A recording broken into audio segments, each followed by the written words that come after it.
Hey there, Barefoot Parents. I'm your host, Cassie Hutton. Thank you for joining me today on this episode of Barefoot Parenting. So I am springboarding off of the last episode where we talked about the scriptures of the three servants and their different talents, and how the last servant buried his money and lived cautiously. And the master says to that servant, he says, it's criminal to live cautiously. And so last time we talked about how just your talents in general, burying your talents, not stepping out in faith, and instead letting fear make you just draw back from what God has called you to. And so today we're going to actually relate that to childbirth. And so we're going to talk about the mindsets and the challenges in childbirth. And I'm going to kind of give you a snippet into my birth course and the very thing, the download and the blueprint that God gave me to start off. He said, this is the very first thing you have to address in childbirth is fear. And so we're going to get into that today and dive into the different mindsets around why people give their power away, why women give their power away, and men allow their wives to give their power away in childbirth and during pregnancy. And so we're going to get into that. So I'm going to invite you to join my Beta Founding Members program if you are interested in walking through this home birth course for Christian mamas. And we're going to tackle everything from what we're going to talk about today: mindset, fear, nutrition. We're going to tackle how to hear from God and the promises that God's giving you over your birth. You get one shot at your birth, each birth. You're not just hopefully going to have one child, but each and every birth is sacred, and you only get one shot at it, and you're going to experience different things with each birth. But let's get it right from the beginning. Let's give you your power and put power into your hands and teach you what your physiological body is going through, what this natural experience is that you're going to experience, and how it doesn't have to be scary. It doesn't have to be fearful. And I can help you walk through all the things that I have learned through 5 home births. Okay. I'm giving you all the information that I have ever learned, and I've done it 5 times. And so hopefully wherever you're at in your birth journey, if you've had a C-section and you know that you want a different birth this time around and you want to learn everything that there is to know about birth, then this course is for you. If this is your first child, this course is for you. If you've had 2 amazing births, but you realize that now you want to partner with Jesus, this birth is for you. Because that's who I was. I had 2 amazing births, but this time, the 3rd time and the 4th time and the 5th time, I learned to partner with Jesus in a different way. He gave me a different promise with each of those births because I became a Christian after my first 2 children. And so while they were wonderful births, there was a whole new spiritual aspect that was just unraveled for me with my last 3 births. And so I would love to walk this journey with you. And so reach out to me. I'm going to put my calendar link in the show notes below, as well as the course, the Beta Founding Members course that you can sign up for. So if you feel like you just want to ask a few more questions, then let's jump on a call together. It's totally free, and let's get started somewhere. Or if you are looking for just one-on-one coaching, you say, I don't really want to walk through a course because I know that I will not commit to that and I won't finish it, then let's do some one-on-one coaching. Let's get your questions answered. Let's dive deep into what your fears are, and let's work through this together. I'm here for you. I would love nothing more than to work one-on-one with some of you who are in this place and just ready to take their birth back into their own hands and experience the blissful birth that God has promised you. So with that, let's dive into today's episode. Welcome to the Barefoot Parenting Podcast. I'm your host, Cassie Hutton. I help Christian moms have a home birth they desire through education and the Word. If you're an old soul that is passionate about restoring godly wisdom and disconnecting from this interconnected world, then you're in the right place. Let's discuss godly restoration through the 5 H's of home: home birth, homeschool, homemaking, homemade, home remedies, and health.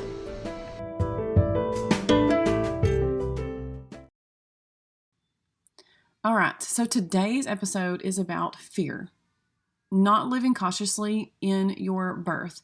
Taking this God-given body and your womb that God has given you and making your birth for you and your husband and your children, and especially the baby being born.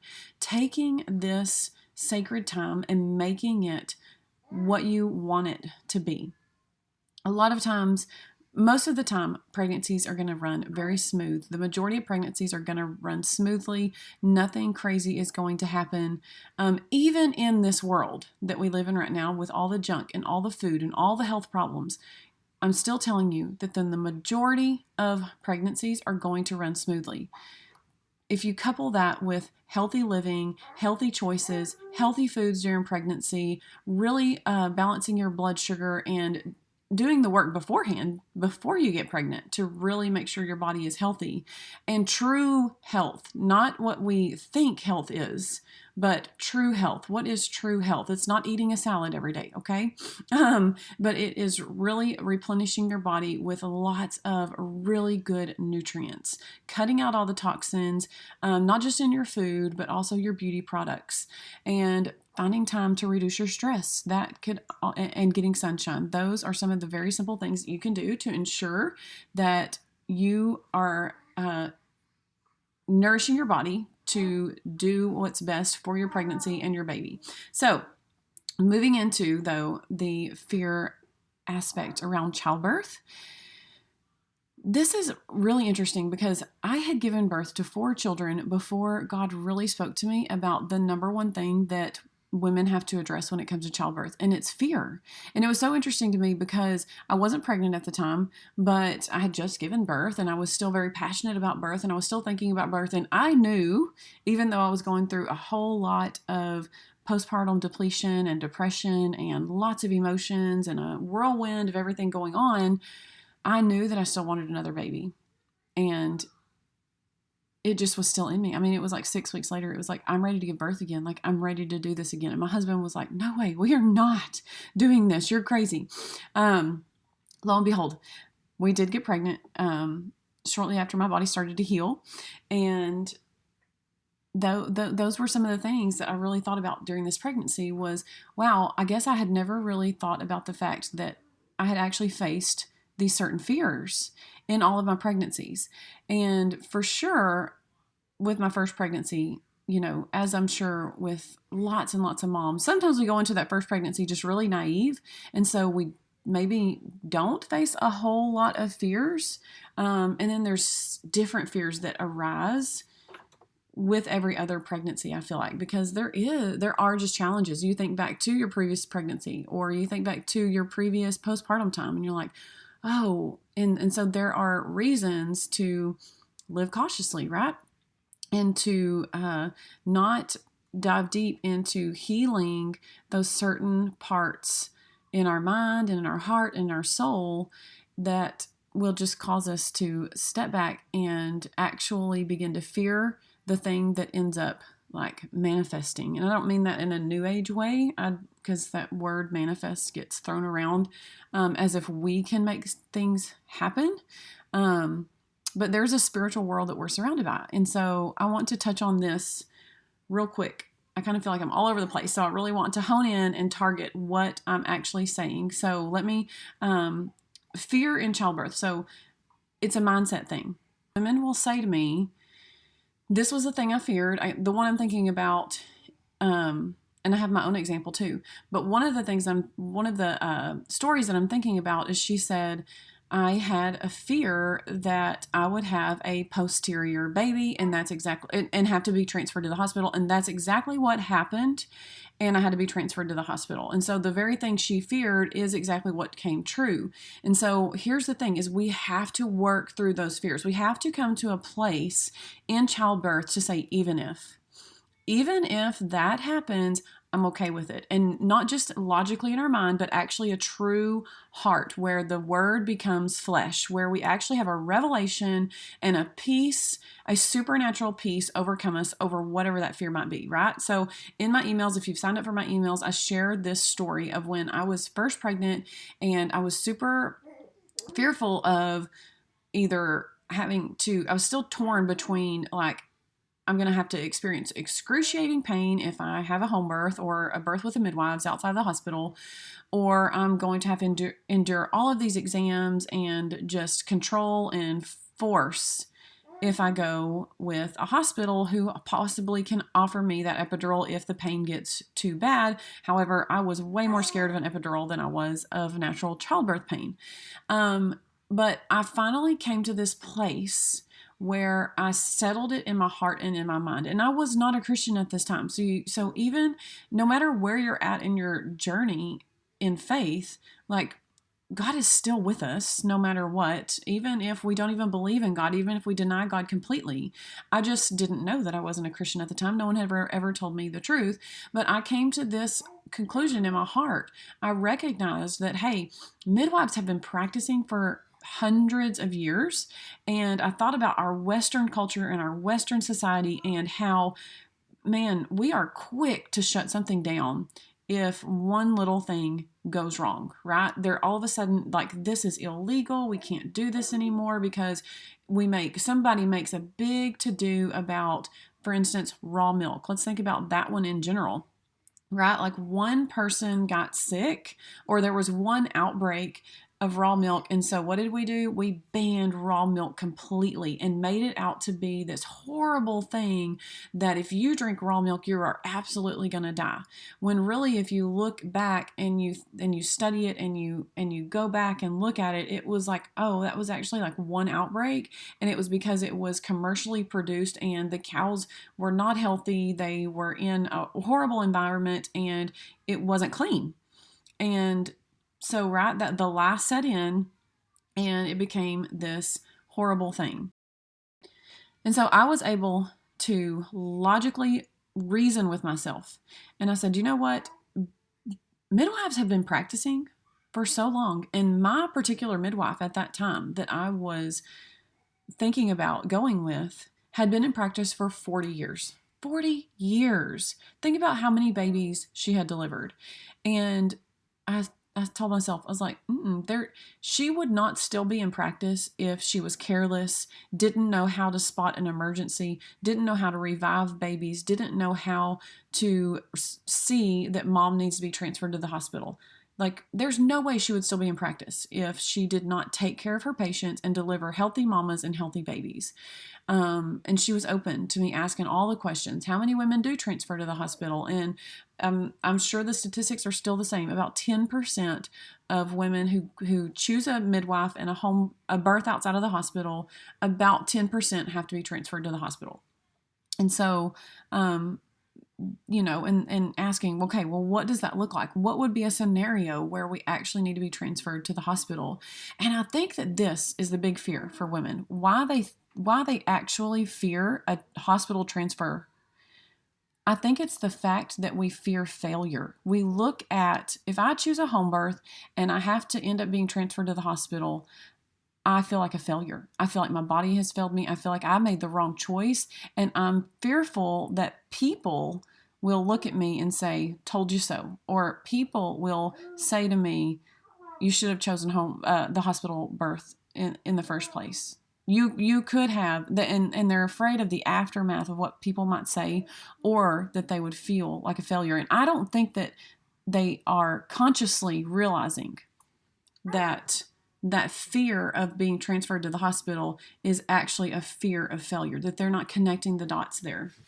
And so, working through, why am I so scared of a hospital transfer? Why am I so scared of that? And I can tell you, for me, a hospital transfer, I was more scared that it was just going to be the control and people coming in and trying to give me invasive exams, poke me with needles, hook me up to all the things. I was not fearful of death or my baby being unhealthy. I was fearful of just the medical equipment in general. I just don't like it. I don't like it. Not going to do it. Never have. There's stories of me as a kid. You can ask my mother. I remember kicking the nurse in the face one time. Like, it just is not good. Me and medical people are just not, we don't jive. So, so going back to kind of talking about the lady who feared the posterior birth, and that's exactly what happened to her. I actually teach this in my inner healing course as well. That I don't use the word fear, I use the word hate. So a lot of times fear and hate, like if you hate something, if you hold on to bitterness about something, or if you hold on to fear about something, you actually can become the very thing that you hate. And I teach this in my course because this is the thing. We read about this actually in a book just this morning. When you're in something and you're not healed from it, or let's say, have you ever healed from a family trauma, or let's say you have removed yourself from a family situation that just wasn't healthy and you get out of it, right? Like even teenagers who move out of the house at 18 and they get out of their parents' house, you suddenly have a different vision for what you used to be in. And so when you're in that place of hatred and fear, you have blinders on. And what you don't realize is that you are actually putting yourself back into the very situation that you don't want to be in, because there's such blinders on it, because you're not healed from it. And it becomes this thing that you obsess over. And because you're so obsessed on it and you're actually looking at it all the time, what you look at is what you're going to go towards. And so healing from those things and asking yourself, why is that there? And allowing the Holy Spirit to uproot it out of your heart and give you new vision and new perspectives is what's going to actually keep you from falling into the very thing that you fear, especially when it comes to birth. One of the things I feared and didn't work through, and I think I didn't work through it because in the past it wasn't a big deal. So here's the thing that I feared. Actually, there's two different things I want to touch on. But one of the things was, after I had delivered my placenta with two of my previous births, with my very first one, there were some membranes left behind, and the midwife actually worked that out, and everything came out just fine before I ever left the birthing center. And then with my fourth baby, the midwife was like, hey, there's some membranes left behind, and it's from the placenta.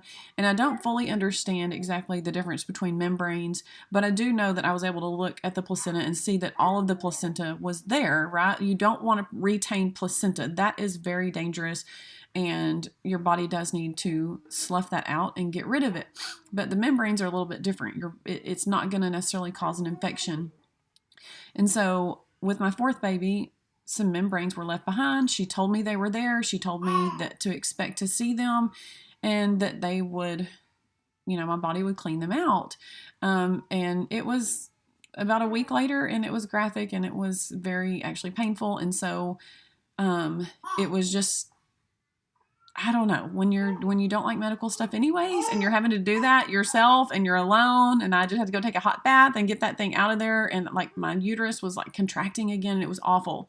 But it came out and nothing was crazy going on. So I feared that going into this free birth, right? Like, what if that happens? What am I going to do?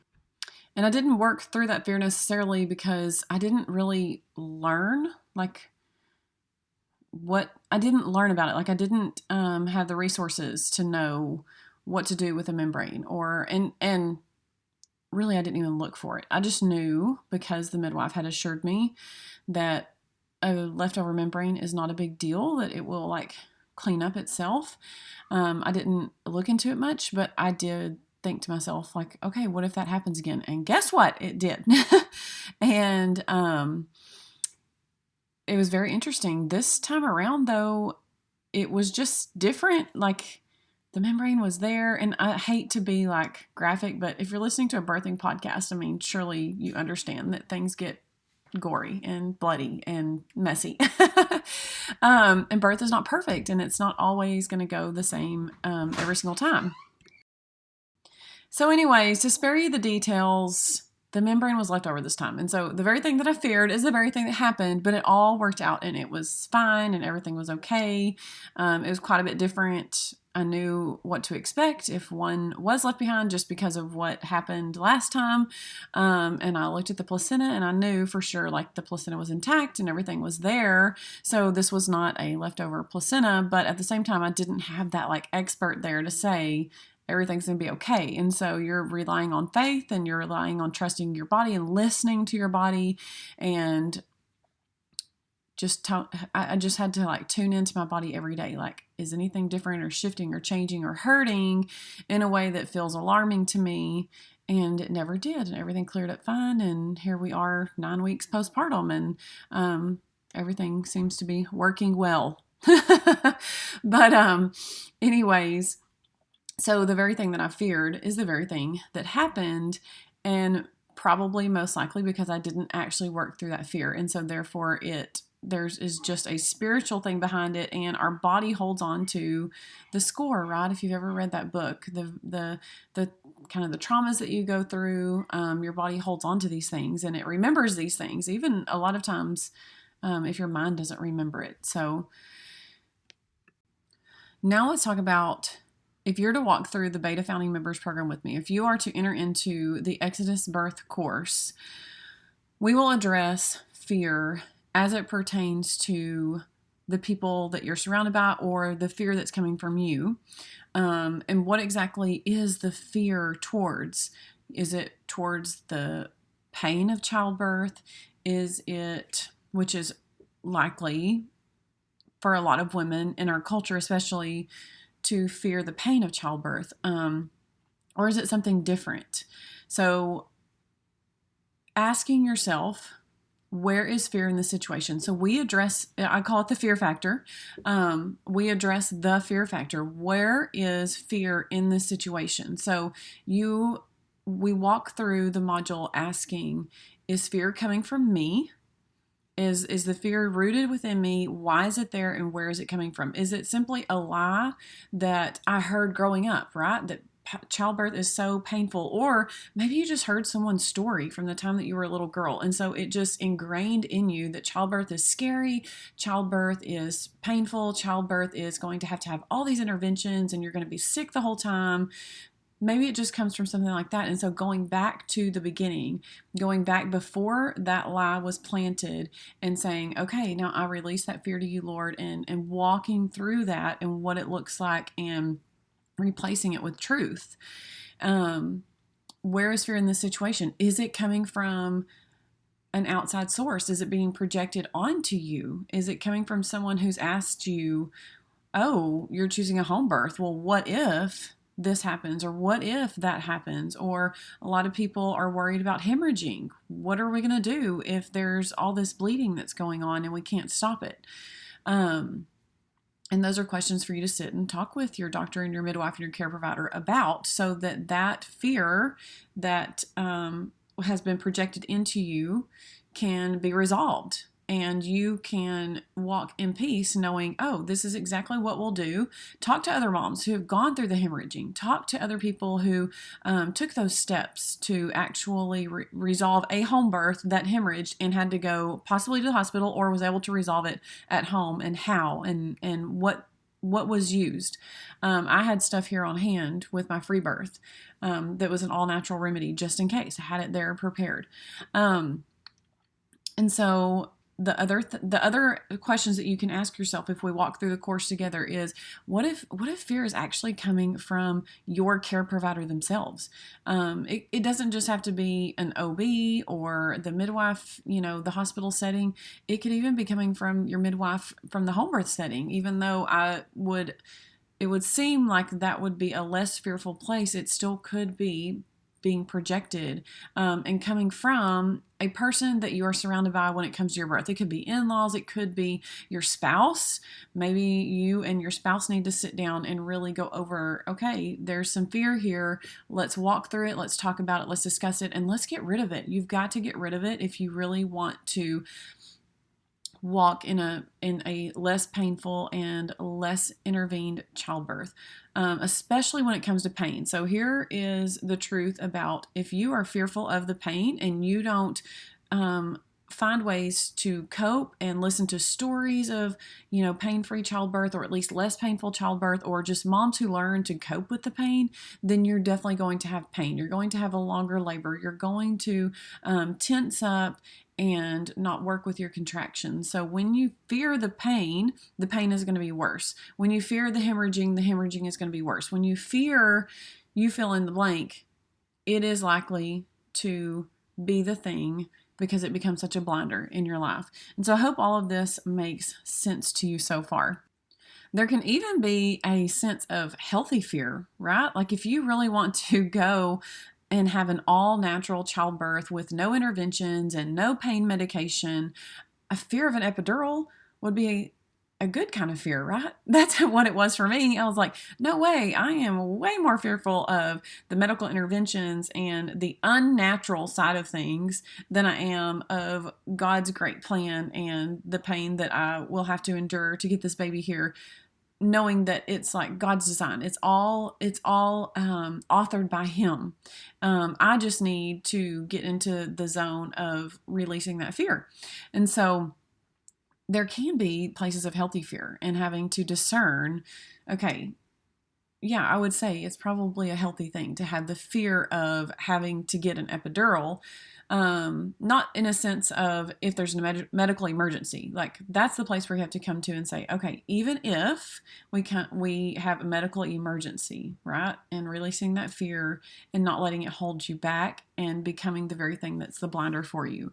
Okay. One of the last things that I want to address. Okay, this was so interesting to me because I have never gone over my due date until this last baby. And I know when my conception time was. I don't know like the exact day that I ovulated and conceived, but I absolutely know the day of my last period and, all of that because I was tracking because my health was so bad. And so here I am. I was 41 weeks and 1 day when I finally went into labor. But here's what I found. I was very fearful and I knew that I was holding on to this baby. So there are so many women who go past their due date and they are induced. And I would likely, there's a couple of different scenarios and there's a couple of different theories that I have behind it. But having experienced this and having gone over my due date with this last one, I can definitely say you can hold on to your baby and not allow yourself to go into labor. Like the mental aspect of it was definitely part of it. It was the fear because I've already had 2 under 2. In fact, I had 3 under 3. And that's a whole nother story. But I knew what this was going to be like. I have a toddler, I have a 4-year-old, and now I'm about to have a newborn baby. And we're in this tiny house. And really, the tiny house, the small living, that doesn't bother me. It was knowing that I have a very needy toddler. Just naturally, she's not more needy than any other toddler, but toddlers are very needy. And then I have a 4-year-old who is emotional, right? And then, tag on a newborn. I just knew what moments can get like. They can escalate so quickly, right? Everyone can be happy 1 minute and literally in the next minute, everybody's crying and screaming. And so I knew that was what was going on. I knew that I wanted to write this birth course and there were like things on my checklist that I wanted to get done. And so mentally, I was holding on to my baby. And I came to a place I remember about 2 days before I went into labor is when I just started letting go of all the things. There were still some podcasts that I wanted to record. That was the main thing. I had gotten almost everything done, but I just came to a point where I said, okay, I just have to let this go. I have to let go of the to-do list and I have to let go of being okay with not having everything done. And so I just felt this sense of peace come over me and I was like, okay, this is what's wrong. This is the reason I'm not going into labor. And I was kind of okay still with not going into labor, but I also knew, right, that there's this window where it's like, okay, I mean, baby does need to get here at some point. Otherwise, it does become unhealthy for the both of us. And so the Lord just led me to turn on a wonderful, just soaking album that is just a prayer for mothers in the glory. And she just speaks scriptures. Janet Mills is her name, and it's called Childbirth in the Glory, and it's only on YouTube. They took it off of Apple Music. I don't know if it's on Spotify, but I've only been able to find it on YouTube. And I just laid down and I allowed those scriptures to be spoken over me and her prayers to be spoken over me, and I just came to this place of relaxing. And so I remember just having contractions and it was like, okay, I'm just laying here to the music. And I started texting a few people and letting them know like, hey, I think I'm in labor. But it all had to do with allowing myself to let go and relax. Because another thing, this is my second little theory on moms going overdue. first of all, it's just an estimated due date. I have a whole story with my fourth birth about a sonogram being seriously 3 weeks off. 3 weeks. They say give or take 2 weeks. And I mean, that one was really far off. Way too far off. And then ended up getting a second opinion, and the first sonogram was 2 or 3 weeks. It was 3 weeks before my estimated due date. And then the second sonogram was a week after my estimated due date. That's like that was a good 3 weeks difference. And so in the medical world, if I would have been at an OB, I mean, that would have not been okay. That would have not been okay. There would have been way too much turmoil in my mind for me to deal with something like that whenever I need to come to a place of rest and letting my body go into labor. And so that's my second theory, is that when you are under stress, you're stressed because you have a to-do list. You're stressed because of your family. You're stressed because doctors are telling you A, B, C, D, E, F, G could be going wrong, or we need to do this, or we need to do that. And you're worried about all of these things. And then you're feeling like you're pressured, right, to perform. And so you're trying to make your body go into labor, or you're wondering why your body's not going into labor. And so stress rises. Well, when your cortisol levels rise, you cannot produce oxytocin, which is the very hormone that you need to send you into labor. And so that's the fear part. That's the fear part.